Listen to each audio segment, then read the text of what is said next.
What a job Michael Carrick has done in his first 7 days as Manchester United manager, and it's already got people talking about whether or not he could get the permanent job, and if he does get the permanent job, who could he sign in the summer that would fit this system? So in front of me here, I've got the majority of the biggest names that have been linked with moves to Manchester United by at least some semi-reliable journalists. We're going to go through all of these players from a Wilcox, Vival, maybe even a Michael Carrick perspective to see who we think would be the right signing in the long term for the club. Let's start in midfield because there is going to be a huge overhaul this summer. Casemiro has announced he's leaving. Obviously, Ugarte, there are question marks over his future, and the club already feel like they're short of bodies in that area with just Kobbie Mainoo as an out-and-out midfielder. Bruno Fernandes can play in there, but I classify him more as a 10, same with Mason Mount. So in that deeper line double pivot role that we've seen Michael Carrick utilise so far, it's already quite thin. That's before we even get to players leaving in the summer. I think United are going to try and sign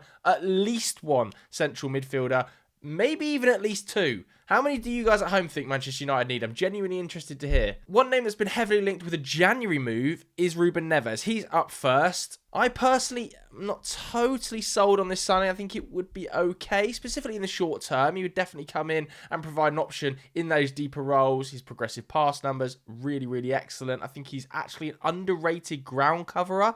During his time at Wolves, he consistently covered the most ground in that side, consistently put up the most tackles and interceptions. So he'd definitely be a solid contender in the deep-lying role. But with a contract that's up in the summer, an age of 28, the fact he's been playing in Saudi for a number of seasons now, is he the long-term option that is going to get you back up there competing for league titles?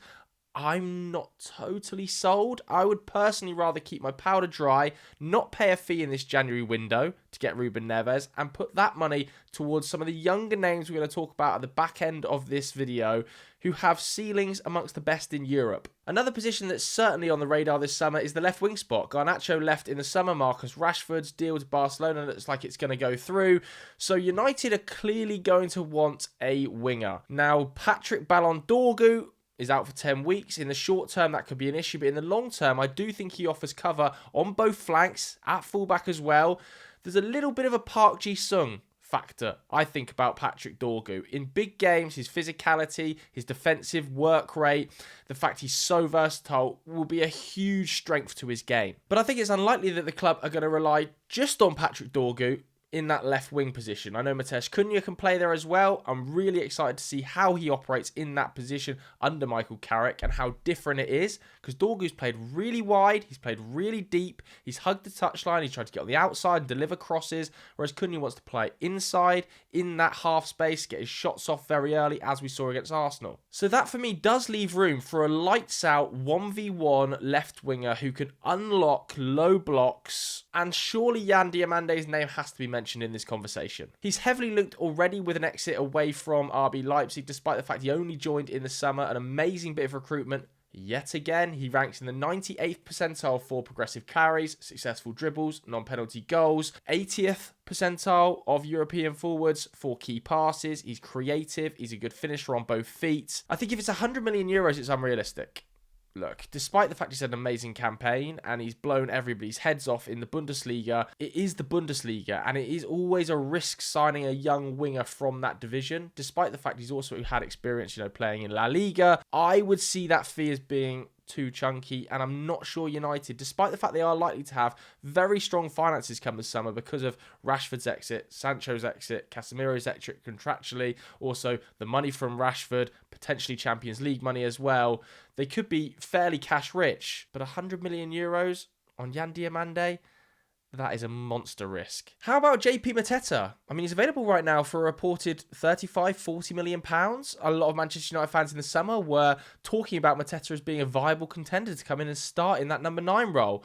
Right now, I'm not sure it's quite right. He's going to be 29 by the time next season rolls around, so he's not in the ideal age range for Manchester United and their recruitment team. His goal scoring numbers have tailed off quite badly recently. I think it's 1 goal since November. That is an extended period of time now. His 1v1 chance conversion has really slipped, and Crystal Palace fans are kind of getting on his back because of it. Now, on his best days, he's at unbelievable physical handful. And I think Ole Glasner has got amazing production out of him across the last 2 campaigns. And I certainly think a lot of Premier League sides could do a lot worse. You know, Nottingham Forest heavily interested in signing him before deadline day. It would be a great move for them, despite the fact they've got Lorenzo Luca, they've got Igor Jesus, they've got Tayo Awoniyi, they've got Chris Wood to come back from injury.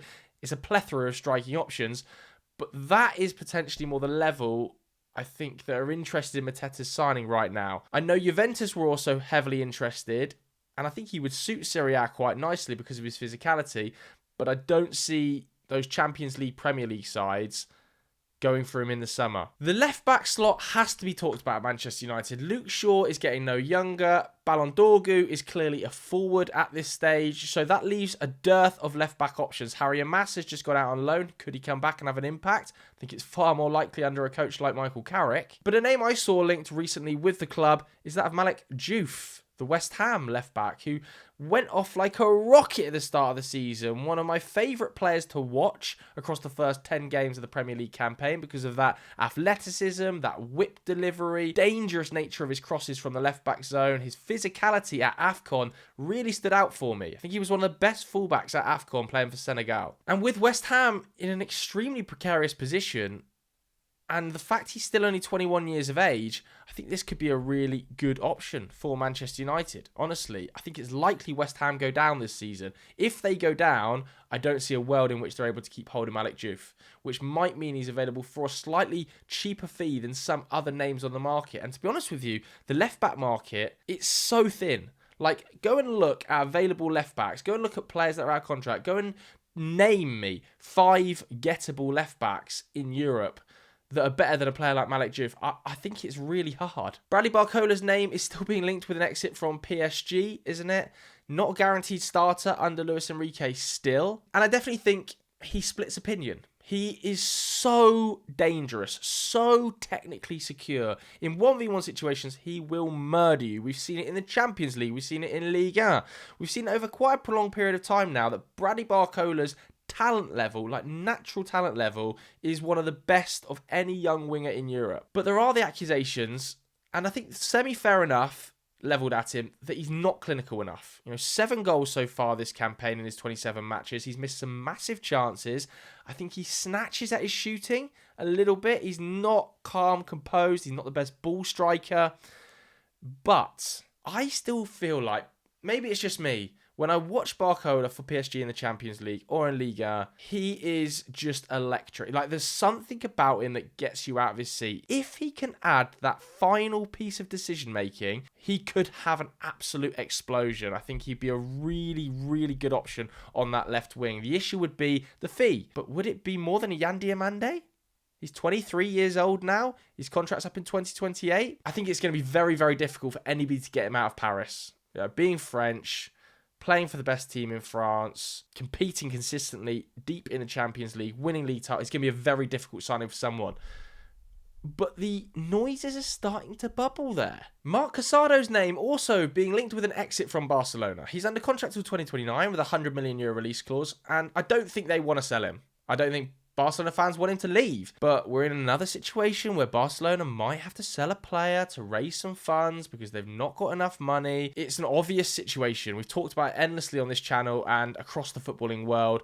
And Marc Casado has started just 7 La Liga games this campaign. He's played just 600 minutes. He's too talented to play that little football. He's worth too much money to play that little football to Barcelona. So press resistant, so tenacious off the ball. For the right fee again, I think Marc Casado is an amazing pickup for someone. I saw him linked to Tottenham Hotspur last summer. If somebody can agree a deal for Marc Casado and convince him to leave Barcelona, because this is a Barcelona youth player who has grown up Catalan, he's not going to want to leave Barcelona. You're going to have to pry his fingers from the crest. And we talk about, Elliot Anderson potentially going for over 100 mil. Wharton, could it be 100 mil? Baleba, could it be over 100 mil because they play in the Premier League? What we see from Casado in La Liga and in the Champions League, he's outstanding and he's not going to cost anywhere near that much. Cole Palmer, we can just stick this straight and unrealistic. We can joke about it and it is funny to talk about. He's obviously a Manchester United fan and he's supposedly a little bit unsettled in London. There's been reports that, he wants to head back up to Manchester. midfielder. He's under contract until about 2050.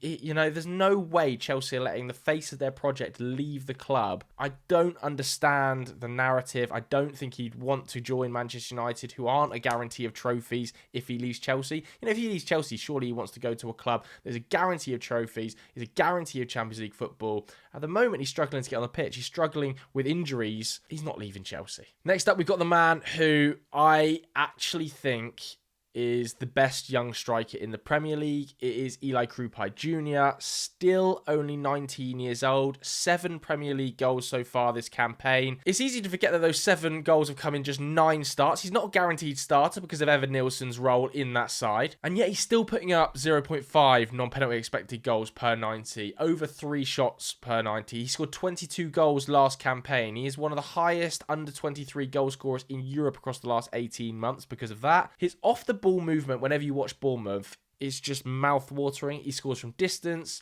he scores snapshots, he can score headers. I truly believe Krupi will be playing for a Barcelona, a Real Madrid, and Arsenal within the next 3 years. He's that talented. If United could jump ahead of the pack and try and sign him early, I think it's an absolute yes. Do I think it's going to happen? No, I think it's unrealistic. I don't see United going out and spending big money on a striker that's 19 years old after bringing Sesko to the club just last summer. Elliot Anderson then. We come to the first name that I think is probably top of Manchester United's summer recruitment wish list. There's no doubt Elliot Anderson would be perfect.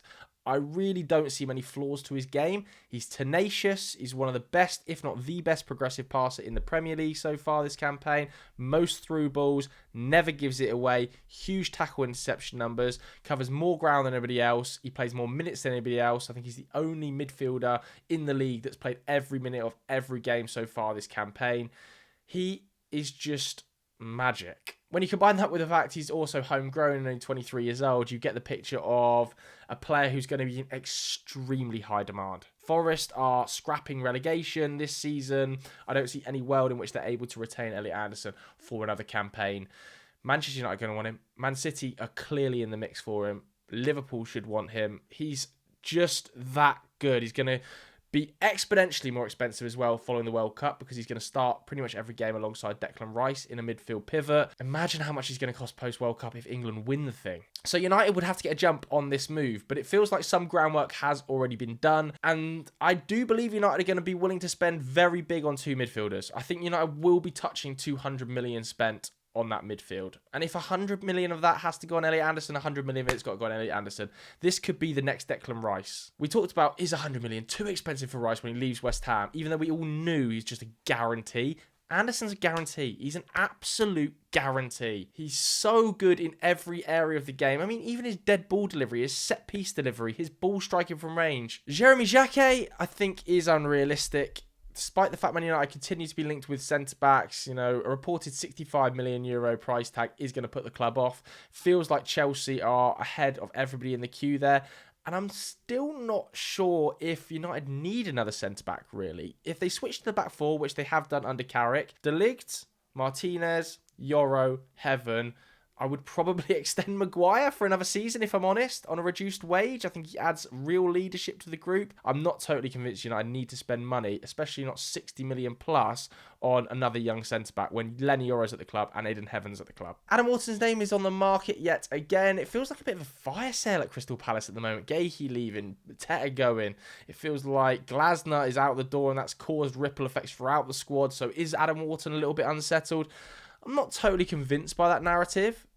But if the right offer's there, it's very clear that Crystal Palace will sell any player. They've done it with Elise, they've done it with Eze, they've done it with Marc Gahey, they're going to do it with Mateta. Wharton's going to be the next guy off the block, and he's going to be a hell of a lot more expensive than a lot of those guys. I think it will be a record sale for the club. But I also believe he's probably worth that. A different style of player to Elliot Anderson, not as combative, not as much of a ground eater, not too sure you could have a Wharton-Cobby midfield, whereas I think you could have an Anderson-Cobby midfield. You certainly could have a Baleba-Cobby midfield, but that's not to say that Wharton's a worse player than these two. He's just a different style of player. He's more Spanish in his passing type. His numbers dwarf Baleba and Anderson in terms of passes per 90, and his progressive pass numbers are right up there alongside Elliot Anderson in terms of getting the ball first time through the lines I think he might even be as good, if not better. He can be combative. Like, he can be aggressive in the tackle. I just don't think he has the power and the pace of an Anderson or a Baleba to cover ground. I certainly think he'd be a perfect signing, though. If you could get 2 of the 3 out of Baleba, Wharton and Anderson, oh my God, you're cooking. Kees Smit out of AZ Alkmaar is going to move this summer. I saw Fabrizio saying that AZ have turned down €40 million approaches from some of Europe's biggest sides. He feels a little bit more progressive, a little bit more of an 8-10, almost Kobbie Mainoo-like in some of his positioning and ball carrying ability. United need deeper line players that can progress the ball in the first phase, like an Anderson, like a Wharton, who do it through passing, or a Baleba who can do it through ball carrying. I think Kees Smit, a lot of his best work is going to be done higher up the pitch. How about Alex Scott, who has really come to the fore? We've seen him in England squads, especially since Andoni Iraola has dropped him a little bit deeper into this 6 role. One of my favourite young players in the Premier League to watch. Has been for a long time. I watched him when he was playing for Bristol City, when he was playing as a 10. And he was floating around with those low socks, a little bit of a Jack Grealish vibe. Feels very different style of player now when I watch him. And that's not a bad thing. I certainly think if Anderson or Wharton or Baleba weren't available, he would become a pretty solid option. Nevertheless, if he ends up going to the World Cup, which is not totally beyond the realms of possibility. I do think Kobbie Mainoo coming back into the picture is going to hinder a couple of players, but if he somehow goes to the World Cup and impresses there, I think there'll be a lot of interest in Alex Scott because of Bournemouth's selling policy. Back to the centre-back market, and Murillo's name has been linked recently. Again, I think this is unrealistic. He's going to have a huge price tag. It's not a position where United are going to want to spend huge money. You know, if Anderson and Murillo are both going to cost 80 and 100 million pounds, I just don't see why Manchester United would put anywhere near that budget at that centre-back position when left-backs needed, centre-mids are needed, left-wingers are needed. Murillo, for a big old fee, given his age, his ball-carrying ability, the fact he's played the Premier League before, the fact he's left-footed, his tenacity, I think that fee's going to be pretty massive. And I don't think United will be in the market for a massive centre-back. Carlos Baleba. We've got to talk about him and what has happened this campaign. Is it as bad as everybody's made out? I don't think so. I'm sure that the Manchester United links in the summer did turn his head a little bit, and maybe it sort of unsettled him to the point of him feeling a little bit out of place at Brighton. But did you watch this guy at the AFCON? Did you watch him? Oh my God! He hasn't lost it. He's not overnight. It's just gone. Have you watched him when he's come on recently, post-AFCON for Brighton? All right, come on. Don't tell me this guy was a one-season wonder. Don't tell me this guy has lost it overnight. This is one of the best young central midfielders in Europe. He carries the ball like nobody else. He's so strong in his stride length. He's just knocking people off like they're under 17 players. His off-the-ball work at times I think needs a little bit of work in terms of his concentration. He has a tendency to lunge in. But in terms of progression, his pass numbers are underrated. His carry numbers are simply unbelievable. His physicality at covering large spaces as a single lone pivot, better than anybody here. You know, if he's available for slightly less than last summer, even more amazing news. Yeah, I just feel like this one's going to happen. I think United have done so much groundwork. Last summer, there were even rumours potentially of moving in January, that I would actually at this stage be surprised if Baleba doesn't become a United player in the summer. Mohamed Meite at Rennes, again being linked with the club, still only 18 years old. I'm not sure this is quite right. You know, you look at Chido Obi in there. I understand Meite, big physical presence at 6'4", and he's winning a huge volume of aerial duels in Liga and playing really well there. But you've got Chido Obi at 18 years old, still coming through the ranks. You've got a very young Benjamin Sesko. Brian and Burmo can play as a 9. You've got Cunha who can play as a 9. I'm just not sure another sort of 18-year-old number 9 is needed. And it's a similar reason I didn't end up saying that Krupi was realistic. Noah Siddiqui, I think, is a really good option. 20 million euros he joins Sunderland for, and he's under long-term contract, so there's no way this is going to be a cheap signing though. So unless he's got some sort of release clause, it could almost go in unrealistic. He's only been there for one season, and Sunderland have been immense. He's a massive reason for that. His ground coverage is one of the best in the league.